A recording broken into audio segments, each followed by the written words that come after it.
My husband has gotten so weak and cowardly that I made a contract demanding he toughen up, gain weight, and stop seeing his friends. I feel like this is the only way our marriage will survive.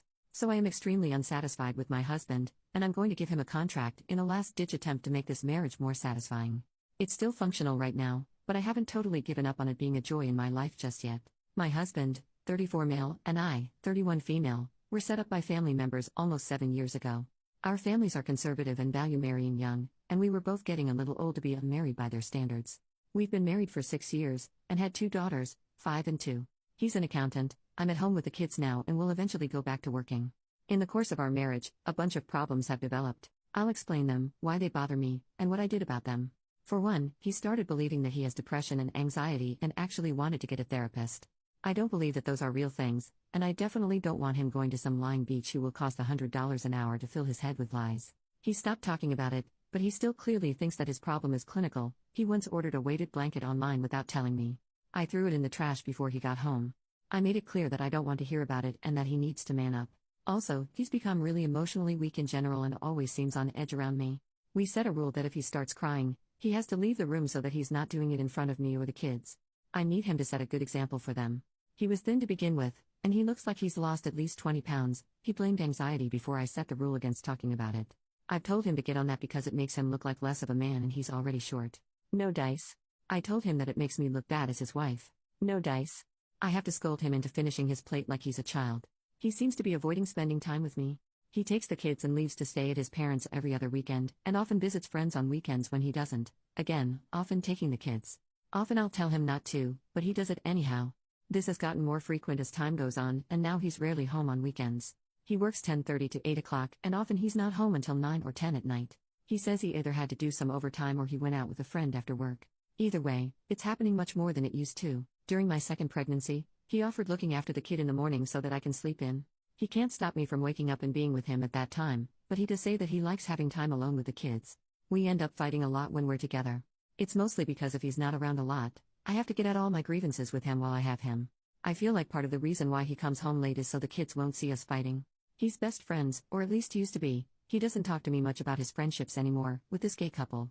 Now, I'm a live and let live type, but my husband seems like the type to be especially vulnerable to their influences. Right after we married, he told me that he's not a very intimate person but that we could make love as often as I want. In general, he shows very little lust, and essentially none in recent years, and I don't want them confusing him about who he is or what he wants. He also takes our daughters around them. I'm not sure how comfortable I am with that. He still offers lovemaking when asked to, but he never initiates anymore. I once quit initiating to see how long it would take, and it was almost 3 months before I broke down and initiated. The lovemaking itself is fine. He's never been very enthusiastic, but as of late he's been even less so, and won't tell me why. Anyhow, now onto the contract I made. 1. He has to stop believing that he has depression and anxiety, and toughen up emotionally. He is allowed to cry at home twice a week. 2. He has to gain back the weight he's lost.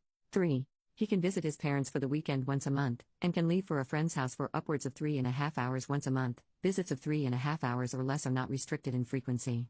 4. He has to stop hanging out with a gay couple he's friends with. 5. He has to initiate lovemaking at least twice a month, regardless of the frequency at which I am initiating. He has to initiate physical intimacy, kissing, at least twice a week. 6. I will get up early at least twice a week from now on, and the kids will see us interacting like a couple should. During this time he is not to start arguments. 7. In general, he is to stop giving me the impression that he's avoiding spending time with me. His curfew for weeknights is 9:20, and he may break it once per week. Divorce goes against our religion, so I don't have to worry about him dropping me over this, plus he's a pretty passive person in general. And despite everything, I do still want him around. He's a great provider, the kids love him, and raising 2 children by myself without his help would be difficult. Plus, no one would want a woman in her 30s with 2 kids, but I wish he were the man I married. He's gotten weak and cowardly and it only gets worse the more I tell him to get it together. Basically, I wish I could still respect him. Maybe if I tell him as much, and he sees direct, specific ways he can change that written in ink, he'll wake up. 4 months after he signs the document, we can review it, and if all goes well, hopefully the habits will be in place and we won't need a contract anymore. Anything I should change before I finalize it and print it out? First update 2 weeks later. Help, my husband is considering divorce. How do I prevent this? I took everyone's advice. I started being nicer to my husband, got a marriage counselor, never used the marriage contract, and even replaced the item of his that I threw away. It's ordered. He'll think it showed up months late, but I'm not admitting to throwing it away when our marriage is already so precarious. For a while, I even thought it was working, because he seemed a little more at ease with me and we weren't fighting as much. Then, yesterday happened. The marriage counselor said outright that though he almost never recommends divorce, I had come from an abusive household and was creating a toxic environment for my family. None of this is true. He said that he couldn't force us to get a divorce, and that he would continue to help us improve our relationship if we didn't, but that he couldn't keep going in good conscience without saying that. He also offered to see us separately to help us handle the emotional side of the divorce, if that's what we decided. I was disappointed, because I thought I'd found a counselor who understood our situation on a social and religious level. I told him that his services would no longer be needed, and we paid him and left for home. I told my husband on the way back that the counselor was just trying to double his profits by seeing us separately instead of together, and he forced a laugh. Then he started asking questions about how I treat the girls. I treat them fine.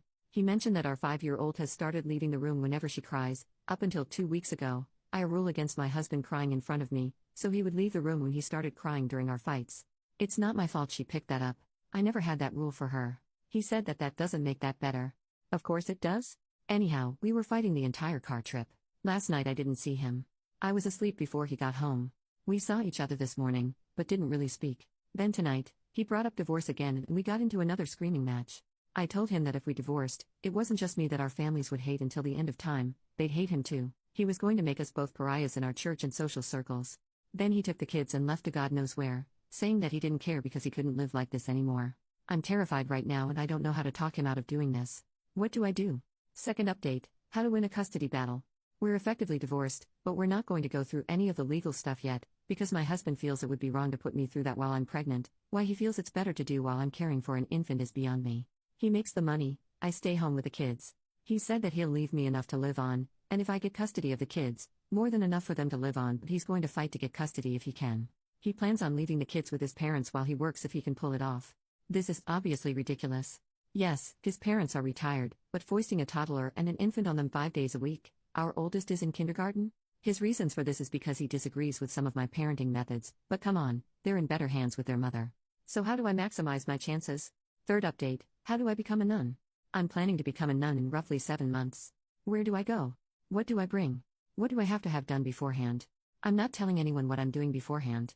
How easy will it be for them to track me down? I want them to never see me again, but they probably won't look too hard. Also, can you become a nun if you were married before? We're currently separated and I could get the divorce in writing at any time. I'm in Arizona, by the way, but I'm willing to travel to anywhere in the United States for this. Fourth update: how to rebuild my life after leaving fundamentalism. I lived all my life thinking that if I just followed God enough and did what I was told, it would give me happiness and pride. Instead, all it gave me was a miserable marriage to a pathetic man, judgment from all my peers, and so few skills that I have no idea what to do next. I'm 32, and have never worked for money in my life. I'm 3 months pregnant with our third child, and he wants to divorce me as soon as I've recovered from the birth. He wants to take the kids due to differences in parenting methods, and I've decided not to fight it. I don't even want visitation rights. If I never see anyone from my old life again, it'll be too soon. So, how do I do this? How do I get work skills? What do I do now that I serve hedonism instead of God? Where do I go for social support now that I can't go to church or anyone from my old life? What do heathens do for fun? Part of me is really excited to wear revealing dresses and watch Marvel movies and drink cocktails and have casual lovemaking and live alone in an apartment with 4 cats and a common-law lover and stuff like that, but I'm also scared. I don't know what I'm getting myself into. What if I don't like it? I can't wait to leave my family, but what if this isn't any better? What steps should I be taking right now? Final updates in the comments. OP responding to a comment about having been a terrible wife. OP, yeah. I've started going to therapy and I can see that now. My husband is doing better now that we are only co-parents. We've decided that it's best if I don't have equal custody of the kids, but I'm still going to have visitation rights with them every other weekend. We've both left fundamentalism, and I can't lie, it's lonely. I wasn't really supposed to interact with people outside of it, so I don't really have friends anymore. Getting a job is also proving pretty difficult while I'm pregnant, but hopefully it'll go better once the baby is born.